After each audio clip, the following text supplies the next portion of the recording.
Good evening. I'm Father Russ Carmichael, and this is Street Talk. And again, thank you very much for allowing me into your home.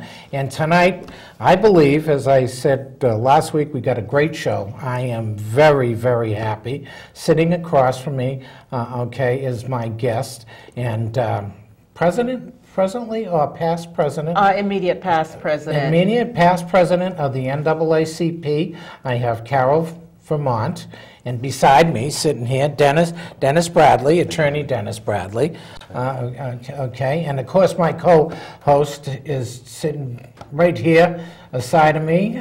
Somebody's got to torment Somebody's got to torment me. Dominic is right here with me. So I want to say thank you to everyone. I want to make sure that I say bless and hope that Senator Maynard is getting along and getting better. We understand he's doing pretty good. I just want to say a few things like that. I want to thank Senator Coleman. We had a great time with him last night, and kind of like his victory party. It was really nice to be up there in Hartford with him, and for all our people. So, but tonight, serious business, okay? An issue that a lot of people don't talk about, we're going to talk about tonight.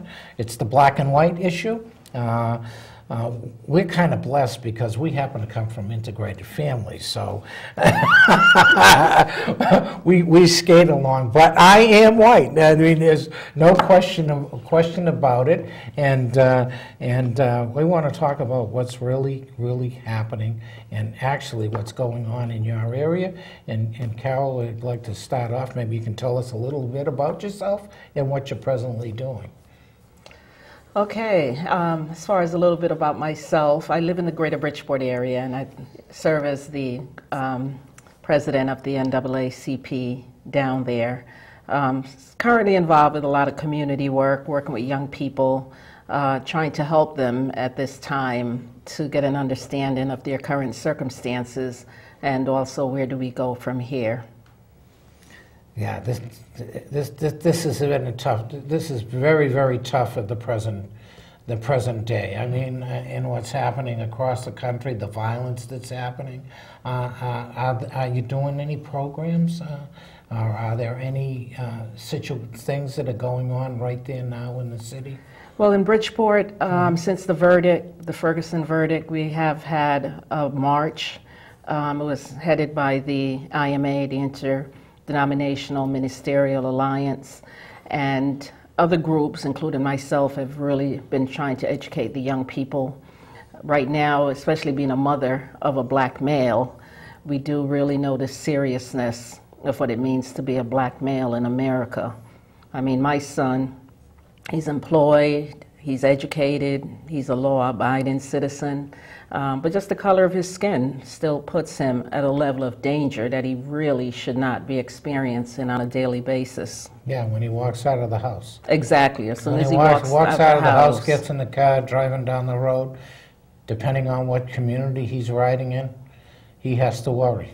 He does. You know, I don't. And that's really, and most of our people don't understand that.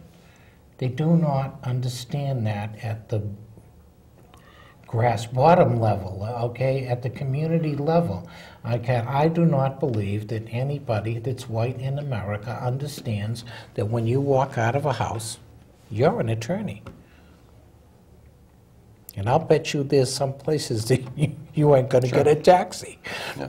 Okay? Sure. And guys like us, obviously Dominic, have no idea what your experience is. Yeah. I mean, from the time you walk out of the house, okay, and people think, I really think people think this is, oh, gee, what's the big deal? What's the big deal, okay, about being black? And where do you start? Where do you start, right? Yeah, what's the, you got, oh, right, you got to forgive this. Okay. We got to do this, right? God bless you, Ray. How are you? Good. How you doing, Father Russ? I'm doing really good. I want to wish you a Merry Christmas for a Happy New Year. Thank you very much. God bless you. And how come you're not at church yet? You on your way to church? Yeah, on my way. Okay. You're going to say hello to my guest, Okay, across from me. I know Dan very well. Okay. Hi, Dan. Dominic. That's How you Dominic. doing, Ray? Okay, and that's Miss Vermont How are you? across from me. Good. And, Hi, Ray. and Mr. Bradley. Hey, how you doing? Okay? That's Carol. Okay, yes, that's right, that's Carol. You got that Who's the right. other one? Yeah, okay. God bless you, okay? Say a prayer for me tonight, will you? You know I need them all right? Father Russ, Yeah. who's your friend next to you? What? Who's your friend? Dennis Bradley. Hi, Dennis. Hey, how you doing? Thanks for calling in. How are you? I'm doing very well. Yourself? I know Father Russ for a long time. Yeah? He seems like a good guy. Thank you. If you keep good company like that, I'm you're going going to go to church far. tonight, 6:30, so Say, okay, I'll say a prayer for both you Okay. and Carol. okay. Bless All right, have a you. good night. Yep. Good night, Ray. Ray. Good night. Loyal following listener. Been with me for 13 years or something like that, and community person that we know. But where were we? Oh yeah, I was We were asking. talking about the I was condition- asking the about condition of the being a black difference man. between me and you. Okay, how come when I walk out of the house, I don't mean to cut Carol. I'm not worried. Right. I jump in my car and I go any place. I even go into your community, and I can feel safe. Right. Right. Well, you're a brave man. You can't come into mine and feel safe, right? Right, right. No, I mean, obviously, listen, I think there's an issue of race in America, and I don't think anybody who's been seeing the recent events and the obstacles that President Obama has had to endure, I don't think it's purely because of his political positions. A lot of it has to do because of the color of his skin. And yeah, I think I've experienced it firsthand. And you know, I think our white counterparts or brown counterparts or Asian counterparts have experienced it firsthand. There is this tension that exists in American culture where we kind of brush everything under the rug, right? Everything is closeted. We don't discuss race. We don't get into it with people about race. Everything is really taboo, and the only times we have a discussion about race, unfortunately, in America, is when something like this happened, Ferguson or New York, or when we see what's going on at our White House. Those are the only times when we have of a discussion, and we all just say the injustice that it is or how unpleasant it is to know the reality of our country. But it really starts in our respective homes, I think. And you know, I'm in Bridgeport just like as Ms. Vermont is in Bridgeport, and I think it starts in our respective communities. It's really investing again in our people, and I'm talking not just black on black or white on white, but I'm talking about an investment in people and being comfortable with whom we are. And what I think has been plaguing our community, specifically brown and black in particular, is that there's been a lack of investment. You talked about, before we got on the air, we discussed Malcolm X and his philosophy of black nationalism. Right. And now that's considered a radical idea, but I think it's really a basic idea. It is a basic of having idea. an understanding that, you know, in order for a community to prosper, we have to have an investment of that, economic, socially, religiously. Those things need to exist. So, you know, I think that once we start doing that, we're going to see an improvement in race relations. Once people start seeing that there is that investment in a relationship, you start seeing a person, you know, not just for the color of their skin, but eye to eye, because you admire them, their accomplishments, their abilities, their unity, their progress. And I think that that's what we need to start doing as community, as a people in whole, is start looking at each other from that perspective. But how do we do that? A lot of it is what's going on in our social structures, right? How our society is designed. And there's a lot of unfairness. And I think these cases most recently speak to that. The systemic unfairness that exists. And you said something earlier. You're a kid in Bridgeport who comes from a single family home. You don't know who your father is. Your mother is struggling to get by, maybe even struggling with substance abuse. And you're out there raising yourself. You do a wrong at 17 years of age, and you're standing before the man. They're going to try you as an adult. They're going to give you a record. And that little mistake now is a felony. You know, it's probation for 2 years, no big deal. No, it's it the is rest a big of your deal. life. It's for the rest of your life. The rest of your life. So, felony charge. Exactly. And now Right. what frustrates me is you have the other extent, right, where you see a person who's Caucasian, white, does the same crime. Exact same crime. But he has mom and dad, and he goes in there and he has his blue blazer and his khaki pants on and his hair nicely combed to the side, and he says, "Your Honor, I'm sorry." And you know what? They go real soft on him. Now I say, if a young man has never been given the opportunity to know right from wrong, to have somebody mentor him, tutor him, nurture him, we should give that kid a break. We should look for a program. We should look for an ability for that person to maybe not do that thing again. But if a young kid has had every opportunity in the world afforded to them, and they make the same mistake, now there's a serious problem there. That's somebody who kind of has criminal inclination, and they shouldn't have that criminal inclination. We should probably look to punish that person a bit more severely. But our system isn't set up that way. It's not set It's up not that set up that way. way. No, it isn't. So it does the inverse, and I think those are little things that we can do to kind of tweak it. And I ran for state rep, and I can talk for hours. So Carolyn, you have to cut me off. Stop. Okay. Oh yeah, we want Carol's perspective on that. How do you see this? I agree with what Attorney Dennis Bradley is saying. And I saw a sign recently that said it so perfectly. It says, if you are a black male and you're killed by a white police officer, you did something wrong. If you're raped, it's your fault. But if you're a young white male that killed, you need help. And that's what happens all the time in our society. Clearly I know. I mean, I got in the business of prison reform, okay, because obviously the extensive crimes that I did in comparison to what any black man could do in the community, I would still be in prison. Wow. Okay. When I went for organized crime, okay, multiple armed robberies and stuff like that. I basically did 3 to 5 my first time in Walpole. I was 26, okay? My friend on the tier was a black guy, and that I became friends with where I was. He was doing 9 years. I was doing basically, I had maybe, I would have done 4 for multiple crimes. He had stole hubcaps, honest, truthful hubcaps, Cadillac hubcaps of some guy's car. He was doing 9 years for hubcaps.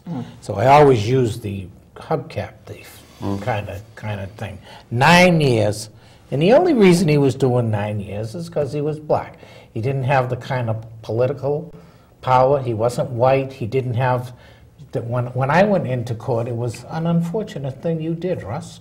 Okay, it's too bad. You got involved with the wrong people and things like that. And that's the way it happens. And people don't believe that that's the case. Whether you have your own attorney or you have a public defender. Right. If you're white, you're going to get a far better break than anybody else. If you're of color, and I don't, if you're of color, it's not the same. It's not the same case. And the better educated you are, of course, the better.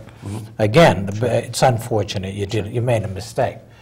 Yeah. Well, we can look at who the biggest criminals are in New England and see that it doesn't happen to be black guys. I hate to say it. The most dangerous and stuff like that are not. And I could name them, but I'll leave it alone right now. Trouble, Father. Well, and that's the other tragedy I find, okay, is we don't have the discussions you're talking about. Right. We don't have it in the schools. Right. Nobody teaches you how to get along in the school, interracial stuff. We don't have the history. Right. I mean, I would pretty much know that I probably know black history far better than most black guys in the street. And I know it far better than white folks, okay?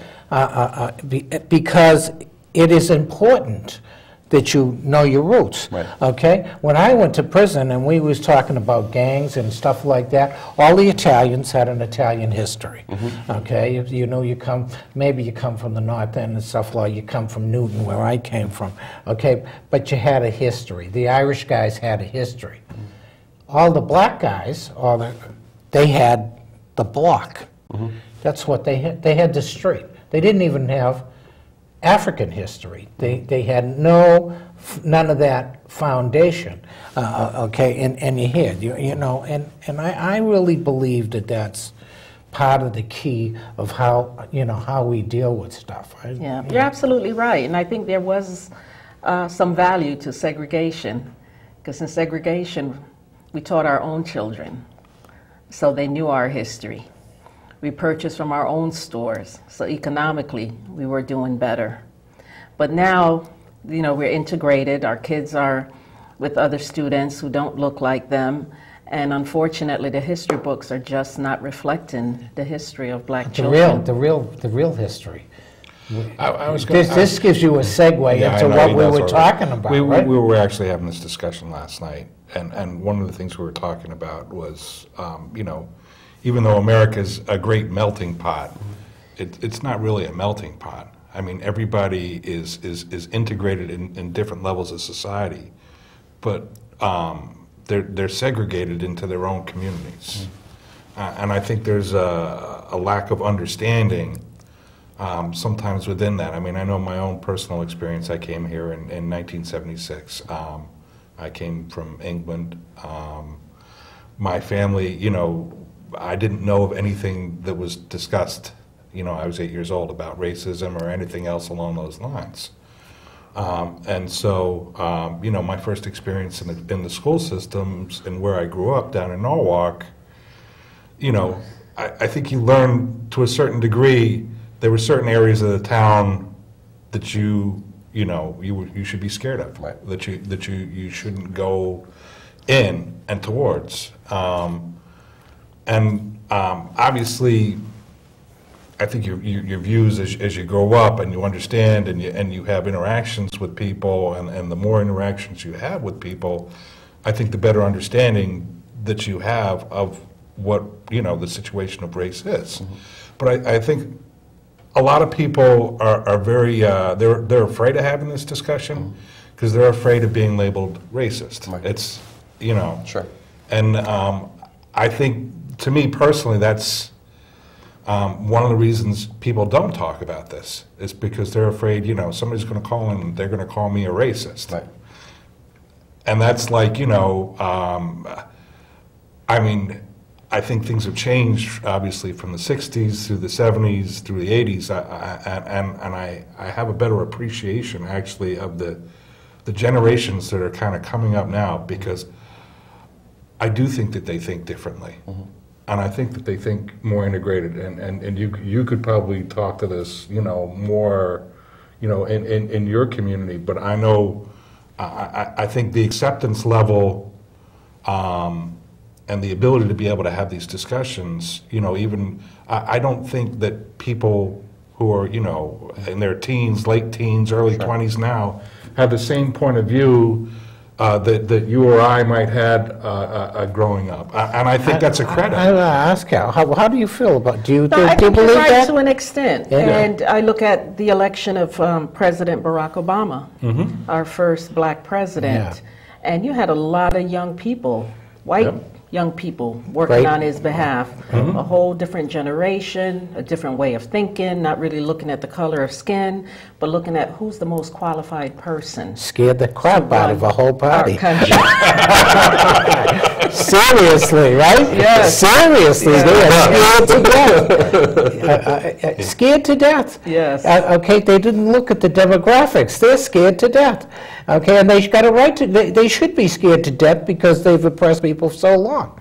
And I mean, that has to be my hope. In the present moment, it is the most frustrating thing in the world to have been involved in that for 50 years. Because when I started, there was 300,000 people maybe locked up in the United States. Now there's over 3 million, headed to 4 million. And it ain't all white guys, definitely not. Okay, it's black and brown. They basically disseminated a whole community, your community. They've taken all, okay. How do you get... how do you get a job if you're a black man, you're locked up and got a felony charge as a juvenile? Or they throw you in prison, you made the mistake, and they're never going to let you out. They're not even going to give you a second look, okay? And you've totally changed. Any white guy that does those kind of things is going to get out. Okay. Right. They let me out twice. I think the brilliance of our founding fathers, when they created this wonderful thing, this democracy, this country that we have, is to know that we need to create a system that protects us from ourselves. And they looked at what human nature is and what we are as human beings. And I think that those same things can apply today. I think that we need to be honest with the fact that our judicial system is not designed to produce justice and fairness. And how can we do that? Now, how can we create a system that prevents that? One of the things that I'm an advocate for is mandated diversity in our jury selection. And I hear it every single day in the courthouse. I love that. Wow. They go to the courthouse, and whether you have a public defender or a private attorney, they say, hey, look, kid, I got you a great deal. Statute says you should be getting 10 years. Instead of the 10 years, you're only going to do 2 years. Okay, after that, 5 years suspended, 4 after probation, condition. They start giving you this sauce of terms, and you don't know what you're doing. The attorney says, take the deal. And then they always say, if you don't take the deal, they're going to get a jury formed against you. And there's no way when they get those white guys up there, white gals up there, they're going to find you not guilty. So you're better off taking the deal, or you're going to get 10 years in jail. You got that No right. one should think of the system that way, and the system shouldn't be designed that way. No, It's it shouldn't. true. Right, You it know, is true. You see the people who are in power now. By and large, your judges are white. By and large, your prosecutors are white. By and large, your defense attorneys are white. Are By white, and large, of course. and 90% of the people who are sitting in the back are black or brown. Okay. You're right. So why should we have a jurying panel that doesn't represent the system? And our Constitution says a jury of our peers.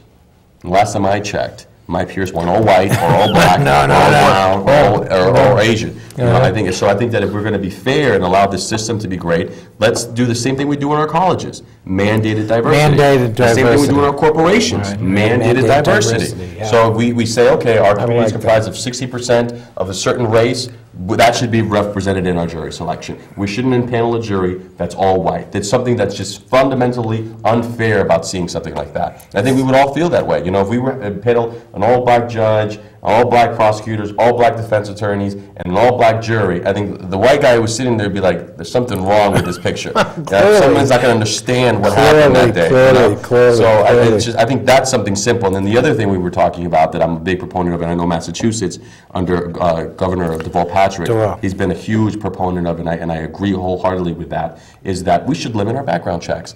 If you did a crime, X amount of years. The Corey law, yeah, our guys were heavy on that. Up there, Mike. So I'm preaching to the choir. Oh, no, you're right. A lot of people don't understand what that is. Number one, the Corey law and the background checks, and limited that, and that got passed in Massachusetts. That was a big deal for people up there, and so important. And I believe Dan supports that here. I'm pretty sure that they want to limit that. In fact, the Department of Labor. Okay, I don't know if you know, they, We ran into this. It was on me, right? On me, because my background check, it's 30-something years since I've been in difficulty, but somebody threatened to, I'm a home health care provider.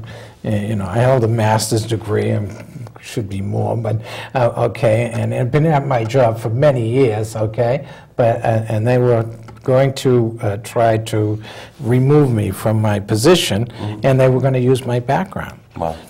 And of course, the Department of Labor said, no, you can forget it. And the Department of Labor has come out, and they're starting to say, if you're using this background stuff, they're going to stop that. And I hope we're going to have a federal change in that. Yeah, that would be great. Which would be great, right.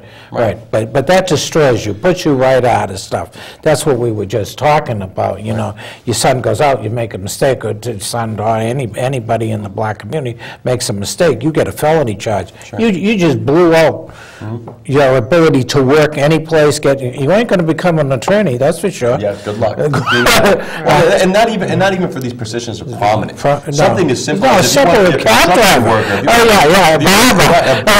Exactly. People don't know that stuff. 80% of crime now is drug-related crimes, drug-related offenses. Exactly right. If you got in trouble back in 1980-something for distribution of cocaine, what does it make? Does it make a difference if you want to be a landscaper now if you got that charge? Exactly. That's nothing with your job. Now, if you got in trouble for stealing money and you want to be a teller, well, then obviously that relates to your job. People should know about that, right? If you want to be a school teacher and you got arrested for being a child molester, then obviously that plays a role role as to what you're doing. Exactly. But when you have these open-ended, I can look at your background from 18 on forward, it just doesn't make any sense. And we have this revolving door, and everybody knows a problem, and the system can be designed to prevent these things. And we don't have to peg it. The uncomfortable thing that we say now when we talk about race makes everybody nervous. This is just a justice thing. It isn't a white thing. It isn't a black thing. No. It's a justice thing. Do we know it's affecting the black community and the brown community a lot more? Absolutely. The numbers speak to that. But this is a justice thing. And I think that's the part I think that all Americans, regardless of their color, they'd feel comfortable talking about that and talking about what's right. And tying it to what happened here with these police officers. And Carolyn and I, when we were driving up here, we were discussing these things. It's like, here we have clearly something, the evidence is clear, that the gentleman obviously used an excessive amount of force, right? We got the videotape that proves that.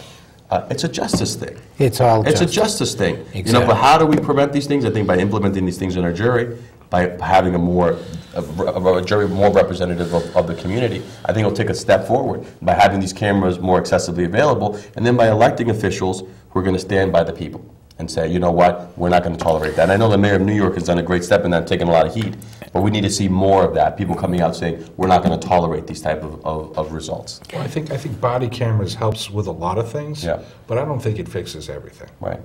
And No, this 'cause you is need the bigger justice. problem. Yeah, is it's that the there justice thing. is this inherent thought that Well- you see a large black man, and whether you're a police officer or somebody walking down the street, Sure.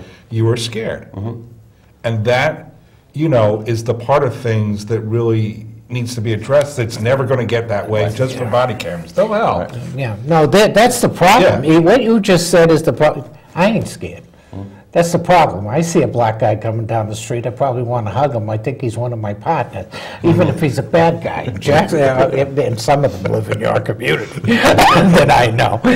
Okay, that is actually the problem. The average white person sees somebody black and a guy, and they're afraid because they have been through media and stuff like that conditioned. Historically, we've been conditioned to think that way, and people don't know the real history. You go to England. You go to England. You're not black. You're an American.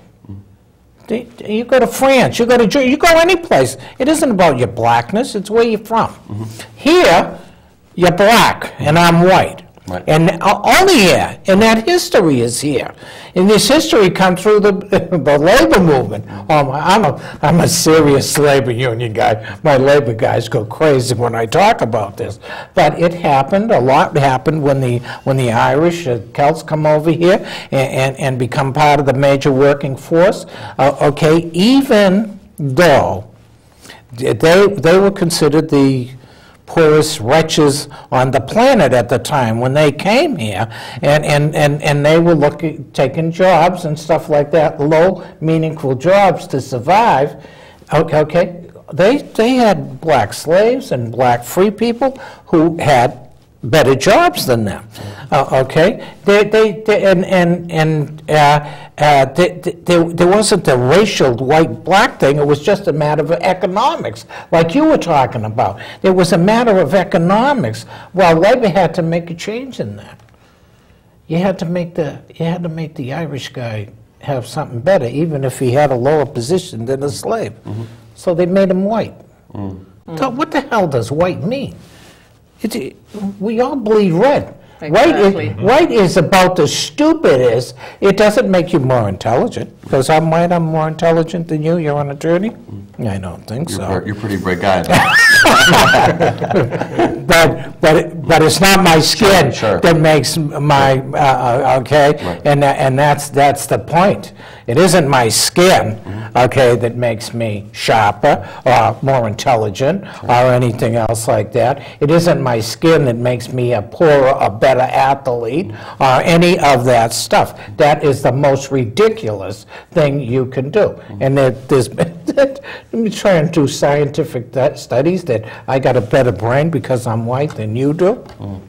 Utterly ridiculous. Yes, but so many people believe that. That's the scary thing. I mean, once the war on drugs started, commercials were coming out showing black people getting into trouble with crack. And even the sentencing, the disparity in sentencing my for God. someone who have crack cocaine versus powder cocaine. It's Ridiculous, same thing. Same drug, same thing, living in two different communities. Again, not talked enough about this kind of stuff, not enough people being able to sit down at the table and discuss the fears. I'm supposed to be afraid of you because you're a black lady? What are you got to be kidding me? What? I mean, that doesn't make any sense. None of this stuff makes sense. I rode the buses when they integrated South Boston. I don't know if you know that was tough, yeah. Okay. We were convicts, okay, and we were an integrated group, and we were there actually, you know, to try to protect the black kids going in to a community that we were involved in. Oh my God, I never seen anything like that in my life. It was the most disgusting thing that I could see was my own people, just like they did with the Mexican kids on the border here, not recently. You're not going to let them in. You're going to throw rocks at them and stuff like that, just trying to get to safety. Here we were talking education. I was fortunate not to have been brought up in a family that, I don't know, it wasn't a matter of you don't see color, because that's a stupid thing to say, too. It was a matter of it didn't make a difference. Right. It had... Right. Jesus, you know how much money they spend to get a tin like yours? You got to be kidding me, right? Yeah. Well, I think the bigger picture is, and this is the reality that this is going to come to, is that white people are going to be a minority as compared to all. They are already. You know, they are already. They are already, and they really wake up. Right. But I think part of this too is that. The communities where we were talking about integrated, but we're segregated. I mean, you're talking politically, you know, urban communities versus suburban communities, and that there isn't. I mean, obviously through gerrymandering and other things along those lines, you know, the politics of power, you know, have managed to be kept the same. Right. And I mean, I think obviously as time goes on, I mean, that's going to be something that's going to change, because there is going to be more representation because of the change in the population. Right. Exactly. And you can't stop that. And that, okay, even though they're trying and they try to manipulate, and you know, it's really hard to define who the 1% or the 3% that control everything, but it's a reality and it's a factor. Okay, power controls a lot of stuff, and how they, and it also controls education, though, and that's what really is that bothered me from the start. Okay, nobody really talks about the founding fathers being a bunch of racist suckers and owner of slaves and participated in the slave movement and made fortunes off of that. Nobody really discussed the real history of that, or gee whiz, isn't it nice that, you know, some of our presidents were so nice that they thought about being, you know, anti-slave owners. Well, in the meantime, they owned tons of them and stuff, and made all their money and their profits off of that economic system. And then what you're talking about is when slaves supposedly got free, they made sure that they didn't get free. They never changed the 13th Amendment. They just went in there and figured out a way to get you arrested so that you can become a slave again and work on chain gangs and everything. That no one studies that history except Michelle Alexander, when everybody out there should read the new Jim Crow. I read it when it first came out, you know, and I gave her Ralph's book when she was up in Boston at ACLU. Nobody does that stuff, you know. Nobody reads that stuff, and you don't get integrated. I look at all the TV programs. I was thinking about that the other night when he had told me who we're going to have on. I said, oh, I love it. That's so great, because I was watching PBS Boston Black, I think. I forget what they call their show. But then I don't see integrated shows. Everybody was on, it was black. Well, and they're talking about, well, you know, I want to be on the show so I can say, well, you know, maybe you don't understand. This guy's scared to death to go into the black community, to go eat or do this and everything. Not that all communities get together. The North End's Italian. It's been Italian, it's historically. South Boston is all Irish. My gang, when I started out of 30, was integrated black, Hispanic, Italian, Irish. That's why they couldn't kill us, because we were all related to integrated things way back when. I mean, we're always going to have that. I think we're always going to have that salad. You know. Well, I mean, you got brought up a very interesting point, Dominic, about that. Getting to the core of what the problem is, because yeah, we can talk about body cameras and whether or not that's going to be a preventative measure, and you know, debate all day as to how effective they are. Obviously, not very effective, because the police officers. Oh, you get them on, you get them on real cameras, see them kill them, and you still get off. Exactly. So it's obviously not the most effective tool in the world. And how do we start talking about these issues that exist? Because I've been publicly school educated my entire life, and the problem that I see is we do still in America celebrate culture. You know, we do still celebrate, let's say, African-American culture or Italian or Irish culture. But what we don't talk about, and I think it's core values in public schools anymore. So I think it's very easy to identify and say, yes, I'm African-American, or I'm Italian-American, or I'm Irish-American, and fall into a little pocket of people who are of like mind, as opposed to talking about core values. And I think it's something interesting here for you, Father, because, I mean, that is an aspect of a religious component that, you know, public schools, obviously, for a plethora of reasons, don't want to engage in. But what allows me to relate with Dominic is we come from probably radically different upbringings in parts of the world, etc. But I can maybe relate with him because we have similar core values, as opposed to somebody who might have the same color of skin that I have, but we have radically different core values. So I think that that's a component that allows us to start looking at human beings, as kind of God intended us to look upon one another. So I think that's an important component too. That if we're not going to teach that, you know, if we're going to teach that looking at somebody at the color of their skin is wrong, what do we replace that with? Because it's a human thing to do that, right? To discern and identify with. Yeah, exactly. Yeah, right. So how do we go about that then? You know, that's kind of, and I think that those are all things which are interconnected in some sort of strange way. And I think that that's still happening today. Well, yes, it's probably not as blatant as Jim Crow South or, you know, the slavery eras of, you know, the 1700s and things of that nature. But we still have it today. And you can go to a public school today in an urban area or suburban area, and you'll see little enclaves of, you know, where the black students sit, and where the Latin kids sit, and where the, you know, the Italian kids sit. Exactly. It's not like you're saying it's mandated. Black kids sit there, and the white kids sit there. No, it's just natural. It's a natural gravity towards that type of thing. And I even notice it. You know, I come, you know, Hispanic and black upbringing. I even notice it now.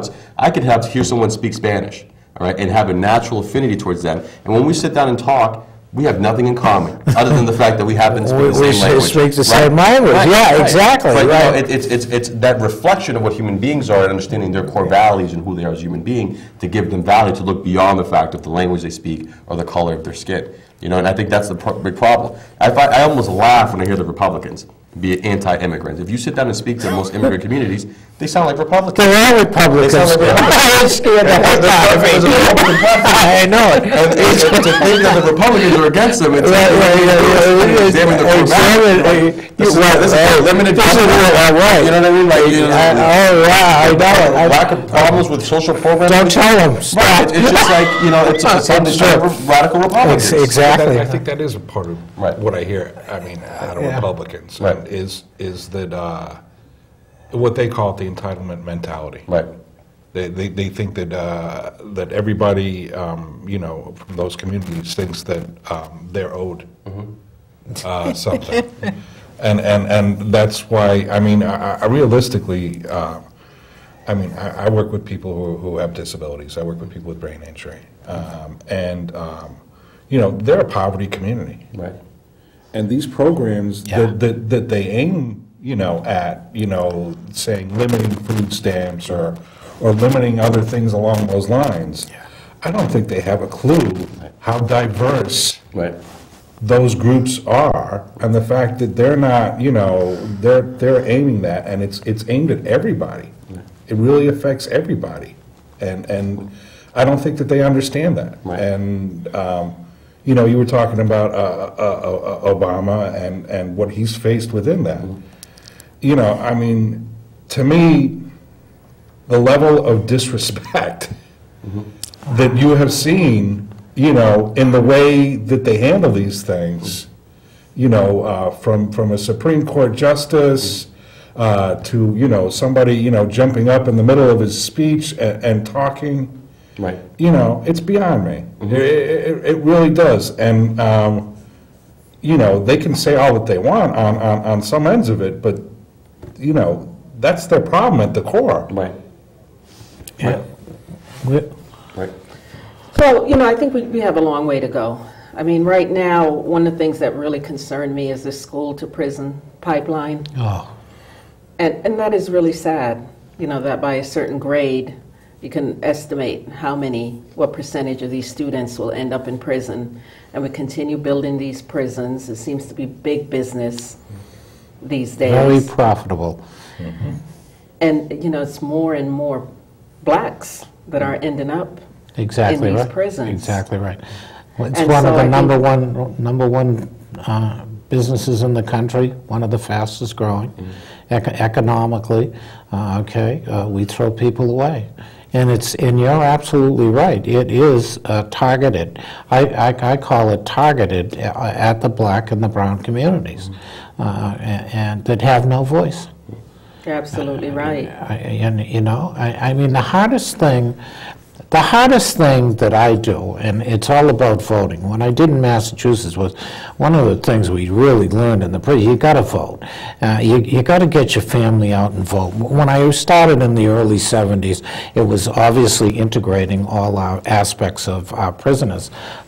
We weren't black or white or brown or anything. We became blue because that was the uniform that we had. We were blue. They were brown. They wore khakis. The prisoners and stuff like that. And we did writing campaigns, we did all kinds of things to organize politically, to tell our families, you need to vote. And you need to identify, we're in here and we're locked up, we got no vote and no voice, but you know us, to family members, you without political vote, without power, they're never gonna change a thing, okay? And the hardest thing I've ever done in all the years, and it's still the hardest, is to get the vote out in our poverty communities. Right. People just don't think they have power. And if you don't vote, you don't have power. And what's in it for me, it's because of the self-interest, the difficulty of looking at us as a unit that, yeah, maybe you're not going to get nothing out of it, but your daughter and your son or down the line, or your aunt or somebody is, but you've got to help. You've got to be part of the push. Obviously, I just don't know. In that area, I don't have the answer. We do pretty good as community organizers and stuff like that. And I think maybe today the younger people that you're talking about are more inclined. But New London, 26%. 26%. The lowest turnout out of any city, any town in all of Connecticut. Wow, for the midterm vote. For the midterm vote. And now you're talking, 26% we're talking a poverty community. That's why we get the nit. Right, 26% versus some of the other communities, the suburban communities. 55 was the average. Right. Wow. And then you go like 75, 80, and if you want to change the system, I mean, that's the key. That's the key. That is the key. Another one that you touched on, how do we stop the pipeline? Right.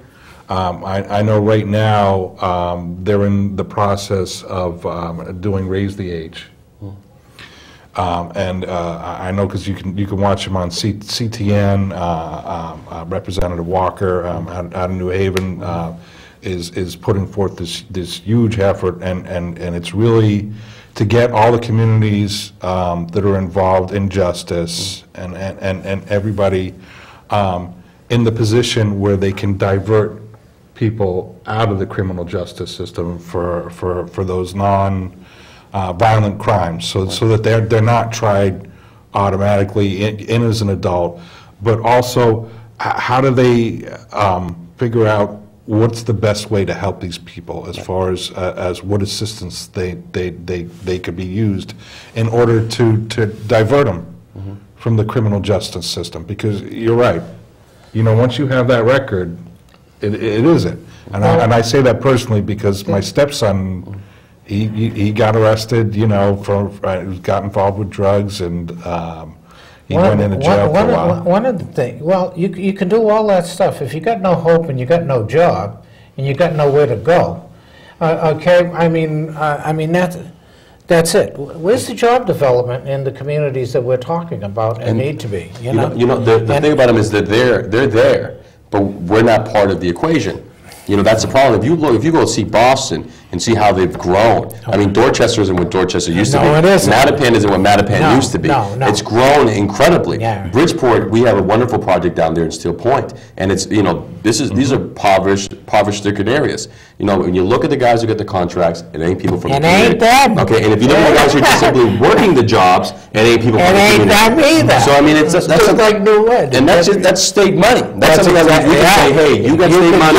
You hiring 60% or 80% of the labor force is coming from Bridgeport because that's where the project is. Right. Or if it's in New London, 80% of the workforce comes from there. That's state money. Exactly. If it's a private contractor, it's a little bit difficult. You can make the requirements for them still to make it, local people who get the jobs. But state money should be a cinch, and that should just be automatic. So it's as long as that keeps happening, we're going to see what happens in Dorchester and Boston and New York, where communities get pushed out. Right. They're not part of the progress. Not part of the progress. And now they're just kind of nomadic. Not only are they disenfranchised in every other sense of the word, but on top of that, now they're impoverished by the system and nomadic. So that's a big problem. Like, you go to Harlem now, and it kind of breaks my heart. Harlem, Black Renaissance, all the wonderful things, right? It's not what it used to be. And it ain't the era of the Roaring '20s anymore. That's gone now. You have a new group of people who are moving there, and that culture, that sense of identity that was part of the American identity, it's leaving. It's gone. And it's we got to make the people who are in that community part of the progress. Get the contracts, work the jobs, be part of that wealth. Yeah. So. Yes. Yeah. And have jobs for those who are coming out of jail. Right. I mean, there's some re-entry programs, but we really need more re-entry, because for them to come out of jail, come back to their families, if they can't get a job. That's it. Well, and they know how to do it. I mean, we did it in Massachusetts. I mean, Dr. Land, Polaroid Corporation, when he was alive, I knew Dr. Land. I was very lucky. I was a kid out of Newton. Okay, Dr. Land helped start one of the prison programs that got people out, took people on a program, and then put them into Polaroid Corporation. Okay, it was a great thing. Honeywell Corporation. Okay, you got guys working for. Guys working for Bill Gates, okay, that learned computer training and stuff like that, were programmers. When I was in prison, they cut all those programs. We did a program in the state hospital, okay, where you took lifers out and took care of the mentally ill and stuff like that. One of the best programs in the country, to get rid of them. Because in the 70s and around the top of the 60s and the 70s, we were starting to decriminalize, get people out, and was reducing the prison population. And then they did the war on drugs and said, wait a minute. And then they cut all the programs. They know education is the key. Right. Education is the key. My college age, I had graduated high school and stuff like that, started a little bit of college, then quit because I was married very, very young, 16. Okay. When I went to prison, my college came from Spiegel Catalog. Mrs. Spiegel and the family that owned Spiegel Catalog did a special program. Lucky my mother happened to know how, but anyways, and she developed a program, the STEP student education program. My professors were from MIT, Boston University, Harvard. I know the whole academic community there because while I was in prison, they came to me. They came to 16 of us, black, white. I think we even had Hispanic, because there weren't a lot of Hispanics when I first started, except my partners, one of whom lives here in London. Then, so there were 16 of us that started on that program, and then we went out on the special program. Then they got you into college, just BU, but whatever you qualified for. And then we had a robbery, and they shut down the program. One of the clowns went out and declared war on the United States, some stupid thing like that. But and these things happen, and all good programs, there's always a glitch, there's always an idiot that does something, and then the whole group gets blamed for everything, and they shut everything down. They know the system, right. The people who plan and develop, and the system know what we need, know how to put it together, and know how to do it. But they don't. Right. No. Instead, they oppress. Okay, and that I mean, you can say conspiracy. I don't know how it happens, but you need to change the 13th Amendment. Only under the 13th Amendment are slaves allowed. We're slaves. Anybody with a felony is in servitude and can be. You're a slave, and it says it right in it. And they can change that. No person, and historically my Carmichael in 1672, 1700 said, from Scotland, no person should be able to own another person. We had another Carmichael who's a philosopher too. Okay. He started the black movement, Stokely, right? So here, okay. Obviously, my history. My heroes are Senator Ed Brooks from Newton, who was first senator in the United States, first black senator.